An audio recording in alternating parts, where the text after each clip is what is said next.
अगर आपको लगता है कि टीवी में सुधार हो सकता है तो आप टीवी को नहीं समझते हैं, बाहर से भी नहीं समझते हैं और अंदर से भी नहीं समझते हैं।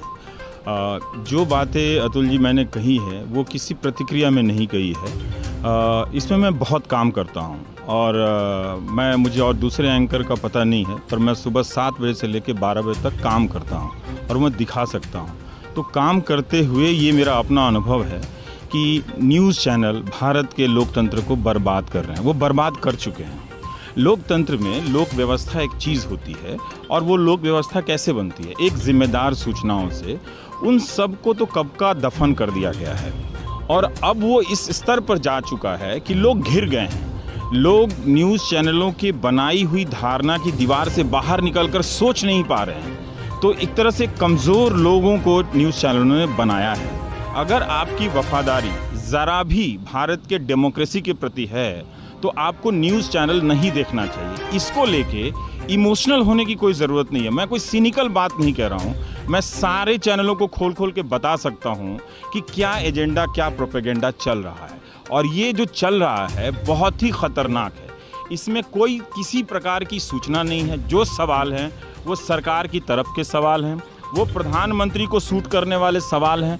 विपक्ष को, लोगों के दिमाग में विपक्ष नाम की चीज़ को ध्वस्त कर दिया गया है और विपक्ष सिर्फ कांग्रेस और राजद और सपा नहीं होता है। विपक्ष वो पूरी जनता होती है जो एक सरकार चुनती है। आज देखिए तो जनता तरह तरह के सवालों को लेकर न्यूज़ चैनलों के बाहर घूम रही है। मेरे पास बैंकिंग घोटाले से लेकर तमाम तरह के घोटाले लेकर लोग मोटी मोटी फाइलें लेकर आ रहे हैं और बताते हैं कि वो हर रिपोर्टर के पास जा चुके हैं, हर चैनल के पास जा चुके हैं। मुझे यही कहना पड़ता है कि मैं अकेला हूं, मैं सक्षम नहीं हूं इन तरह के अकाउंट के घपलों को देखने के लिए कि एलईडी में क्या हो गया है, इसमें क्या हो गया है। मैं सक्षम नहीं हूं और ना ही मैं सारे घोटालों को कर सकता हूं। तो एक तरह से आपने इसे सूचना विहीन समाज में बदल दिया है। हालांकि अब भी आपको लगता है और हमको लगता है कि न्यूज़ चैनल सूचना देने का काम कर रहे हैं, ये सूचना देने का काम नहीं कर रहे हैं। कि आप खुद टीवी में रहते हुए और ऐसा कैसे कह सकते हैं कि लोग समाचार ना देखें, समाचार मीडिया से जुड़ा होते हुए? भारत में रहते हुए बहुत सारी समस्याओं पर लिखता हूं, तो इसका मतलब नहीं मैं भारत छोड़ के फिनलैंड चला जाऊंगा, नहीं जा सकता। मैं क्या करूं?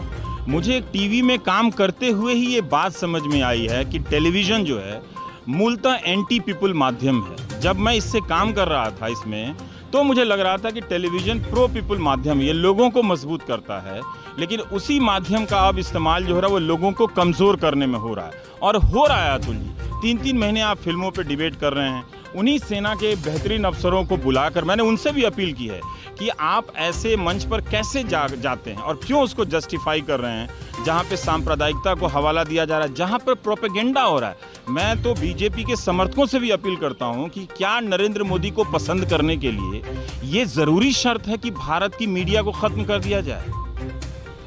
क्या अच्छी पत्रकारिता के साथ आप नरेंद्र मोदी को पसंद नहीं कर सकते? इस न्यूज़ चैनल के जो सेटअप हैं सारे, इसमें विपक्ष के लिए जगह नहीं है। वहाँ वो सिर्फ एक शिकारी के सामने वो मार खाने के लिए जाता है, घायल होने के लिए जाता है।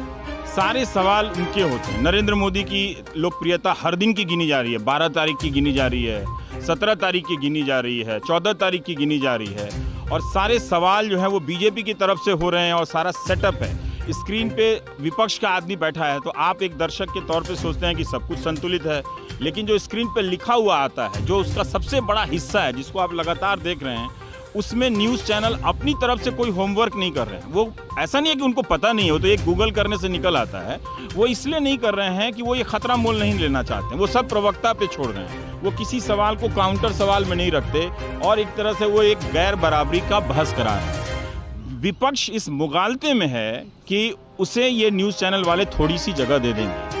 100% के 1 से 10 के स्केल में अगर आपको 1 नंबर तक, 2 नंबर तक जगह मिला गया तो मुझे लगता है कि विपक्ष को छोड़ देना चाहिए। विपक्ष के पास निश्चित रूप से आज की भारतीय जनता पार्टी की तुलना में मानव संसाधन और आर्थिक संसाधन नहीं है।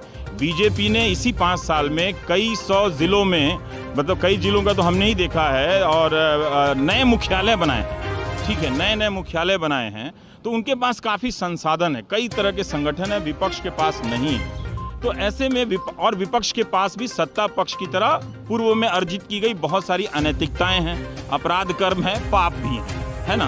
तो उनके पास अगर लोकतंत्र को बचाना उनको लगता है तो उनको एक नैतिक बल दिखाना पड़ेगा। और नैतिक बल कहाँ आएगा? जब आपके पास संसाधन नहीं है। जिस तरह से आप वैष्णो देवी जाते हैं चलने के लिए, तो अगर आपने वो फिल्म देखी होगी अवतार का, तो अगर आपको नैतिकता हासिल करनी है तो जूता उतार के पैदल चलना पड़ता है। जब तक आप जूता उतार के पैदल नहीं चलेंगे और आपके पाँव से खून नहीं बहेगा, तब तक मुझे यकीन नहीं होगा कि विपक्ष वाकई में इस लोकतंत्र में गिरती हुई संस्थाओं के, जिसका सबसे फ्रंटल चेहरा मीडिया है, उसको लेकर गंभीर है। वो बताए कि वो जो 5-5 हज़ार करोड़ जो विज्ञापनों में गए हैं वो किसको गए हैं। क्या उन विज्ञापनों को देने के लिए ऐसा प्रेफरेंस तय किया गया कि एक आदमी को नहीं देना है, जो हमसे सवाल करता है एक आदमी को देना है? इसकी नीति क्या है उसके बारे में? वो क्या कहीं ऐसा तो नहीं कि वो भी आके इन विज्ञापनों के जरिए कंट्रोल करेगा मीडिया को? वो भी बताए। हम ये रिकग्नाइज करते हैं कि आपने पहले भी इस तरह के काम किए हैं, लेकिन ये स्केल बहुत बड़ा है, बहुत बड़ा है। मैंने आज जनता को चोक कर दिया है न्यूज़ चैनलों ने। इतना ज़्यादा एंटी पीपल मीडियम मैंने अपने लाइफ में नहीं देखा। मैं डर गया हूँ इस न्यूज़ चैनलों से। इसीलिए ये जोखिम की बात है। मैं भी जोखिम उठा रहा हूँ कि लोग हंस रहे हैं। वो जो हमारे साथ, आपने सही कहा कि वो हंस रहे हैं, वो हंस इसलिए रहे हैं कि वो एक गलत मंच पर खड़े हैं। उनको मालूम है कि वो किसकी तरफ से दलाली हो रही है, उनको मालूम है कि किसकी तरफ से प्रोपेगेंडा के लिए मजबूर किए जा रहे हैं। तो उनको लगता है कि सब चुप हो गए तो ये एक आदमी क्यों बोल रहा है, छोड़ दूंगा, मैं नहीं बोलूँगा। लेकिन जब तक बोल सकता हूँ तो मुझे बोलना चाहिए। मैं ये बात बिल्कुल अध्ययन के और तथ्यों के आधार पर सोच समझ के बोल रहा हूँ कि एक जिम्मेदार नागरिक को और विपक्ष के नेता को न्यूज़ चैनल में ना आना चाहिए, ना ही उसको देखना चाहिए। बल्कि अगर आप भाषण देने जा रहे हैं तो आप हर रैली में कहिए कि आपने टीवी पर क्या देखा, क्या हमारे बारे में कोई खबर देखी, हमारा बयान चला। मीडिया ने इस तरह से पहले विपक्ष को गायब कर दिया है। एक दिन आप जनता को भी गायब कर देगा। वो आपको तभी दिखाएगा कि जब आप मोदी कर रहे होंगे। वो आपको तब नहीं दिखाएगा जब आप नहीं आते हैं मोदी की सभा में। पटना की सभा में अगर आप नहीं आए तो जनता नहीं आके भी अपनी उपस्थिति दर्ज कराती है। हाँ, लेकिन अब उस मीडिया में ताकत नहीं बचा कि वो हम दिखा दें कि भाई आपकी रैली एक फ्लॉप हो गई है, जितना आप इतना खर्च कर रहे हैं। उसमें ताकत नहीं है कि आप 100 सभाएं कर रहे हैं तो ये पैसा कहाँ से आ रहा है, कौन दे रहा है, ये सवाल बन के। फर्जी तरीके से स्कूलों का आप उद्घाटन करके गए हमारे प्रधानमंत्री ने गाजियाबाद में, जो स्कूल चलता नहीं है। ये सवाल पूछने की ताकत मीडिया जब खो दिया है तो जनता को उस मीडिया को छोड़ देना चाहिए और विपक्ष